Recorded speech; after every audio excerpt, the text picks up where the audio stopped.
projet bii ñu def tey nga xam ni secteur privé dafa taxaw état taxaw jàppale ko institution de financement yi muy BNDE ak DER jàppale ko beneen partenaire muy fondation ñëw jàppale ko lu bees la lu rëy la ci yorin bu bees ba nga xam ne moom la ñu yore sous secteur de l'assainissement te lii bu ñu demee ba réussir ko te tàmbali nañu réussir incha allah danañ ko gën a yokk ndax ñeent fukk yi am na ñaari téeméer ak fukk yoo xam ne war nañ cee yokku ñu ngi ñaan yàlla bu ñu rombee ñaari téeméer ak fukk yooyu ba lépp mat ñaari téeméer ak juróom fukk ci ay camion ñu mën a dem ba ci biir Afrique sowu jant ay ñeneen itam mën a ñëw jànge fii lii nga xam ne ñu ngi koy def di ko mën a def seen réew. barki démb maa ngi waxtaan ak ñoom naan leen tey ñu ngi jëlee ji camion yi bitim réew di ko fi indi ñu ñëw jox ko ñi ko soxla ñi ko war a yor ñu yor ko waaye ëllëg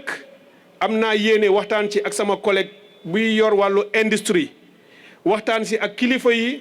ba camion yu mel nii ñu dem ba am ay unité de montage fii ci Sénégal nga xam ni dootuñu ko dem jëndi mu fekk ñu defar ko dañuy indi ay équipement produire ko fii di ko mën a jox muy doy bu baax ci réew mi waaye ñuy mën a dem bitim réew di ko jaayee kon di nga gis ni secteur de l'assainissement bi dana dem bay jur koom-koom bu yaatoo yaatu ci biir réew mi te loolu gëm naa ni monsieur le président Ibra ak madame Faye ak ñi ngeen àndal ñëpp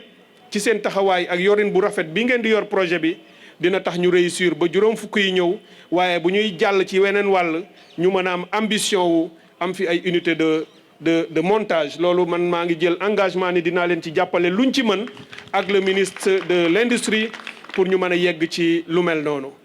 lii nag li tax mu am solo mooy sous-secteur bii di assainissement dafa am taxawaay yu bees yu ñu ci bëgg a am ambition bu bees bu ñu ci bëgg a am booy seet suñu lettre de politique sectorielle bu bees bi ñu taxawal 2025 te tàmbali di ko doxal dafa am ay coppite yu ci nekk mooy réforme bu mag buy am ci secteur u assainissement réforme bi dafay soppani xar kanamu secteur bi ñu gën koo moderniser gën koo professionnaliser ngir mu gën a mën a am jeexital ci askan wi ci doxalinam ndax ambition bi ñu am ci wàllu développement ak moderniser suñu dëkkuwaay yi mënuñu ci yegg te secteur bi joxuñu ko kattan joxuñu ko gëdd bi mu war a am jox ko moyens yi mu war a am loolu nag lii ngeen di def tey dafay doon loo xam ne mooy supporter fi nga xam ne foofu la ñu bëgg a jëm ci ndigalu président de la république ak monsieur le premier ministre te ñoom itam ñu ngi taxaw ci suñu côté bépp mébét bu ñu ci am ak bëgg-bëgg ak jafe-jafe da ngay gis su ma leen ko waxee ñu am ci taxawaay bu gaaw bu yaatu indil ñu ci suñu soutien pour que secteur bi ñu mën ko jox importance bi nga xam ne bii moom la war a am def ko priorité ci secteur gouvernementaux yëpp. kon monsieur le président de l'association yow ak membre yëpp maa ngi leen di encourager encore une fois camions yi ngeen yor ko ci nu mu gën a mucc ayib naam privé ngeen bu ñu leen ko joxee seen alal la waaye xam leen di li nekk ci seen ginnaaw dafa bari ci ay engagement ak ay symbole ndax seen réussite mooy tax projet bi réussir na ngeen ko toppatoo bu baax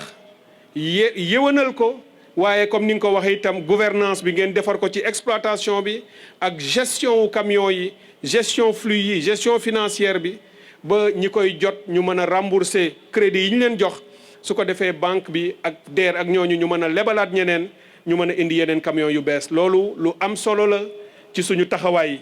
ndax bu ñuy wax jubal jubbanti loolu dafa cee bokk mooy nga am gouvernance boo xam ne dafa lay permettre li ngay am akas néew ñu yaxanal ko ba nga mën cee indi leneen lu mën a yokk ci loolu kon ñu ngi leen ciy encourager gëm naa ni noonu lay demee te di ngeen ñu ci jàppale bu baax a baax. La BNDE, conformément à sa vision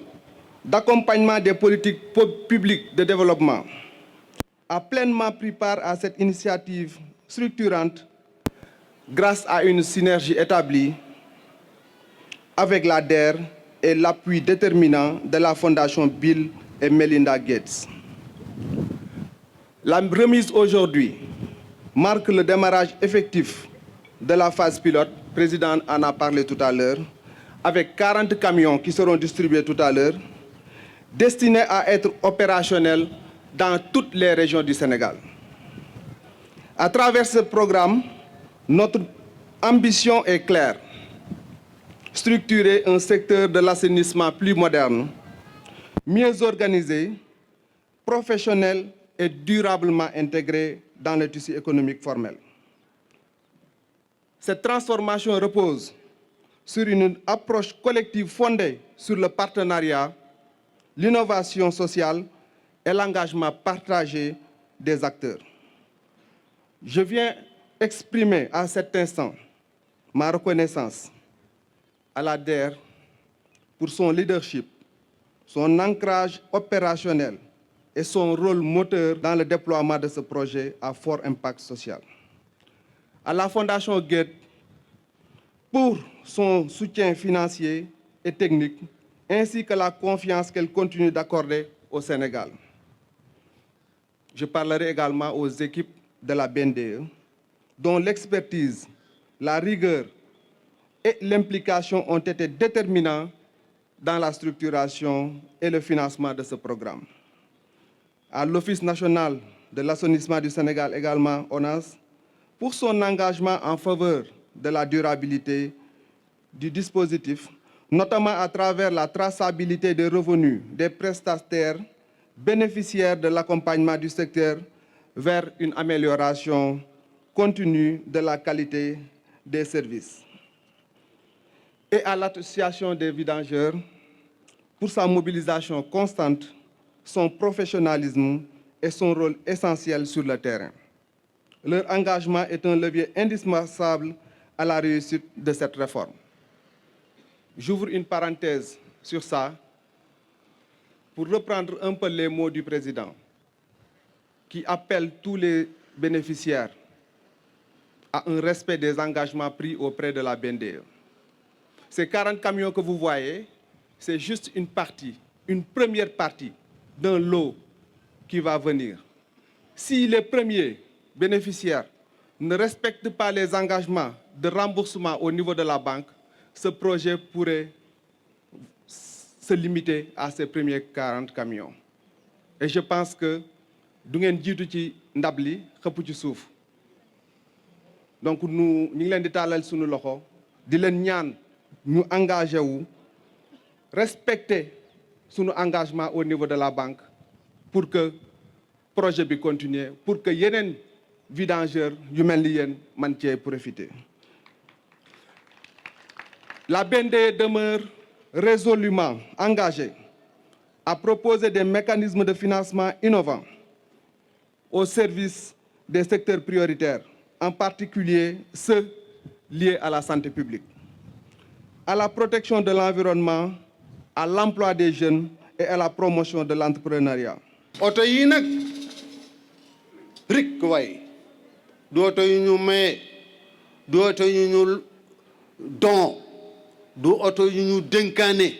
du oto yu ñu able oto yu ñu leble la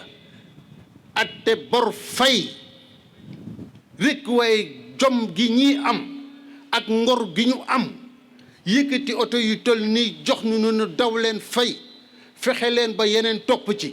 te pour ngeen fexe ba yeneen topp ci il faut ngeen fay ñu am kóolute ni ñii kat buñ leen jàppale ñu dem ñu wëlbatiku joxaat leen yeneen oto bul woomle rek beru déedéet liggéeyal ndax ki topp sa ginnaaw moom tamit mën caa jëriñu. waaye ñu ngi dantu aussi directeur général bu BNDE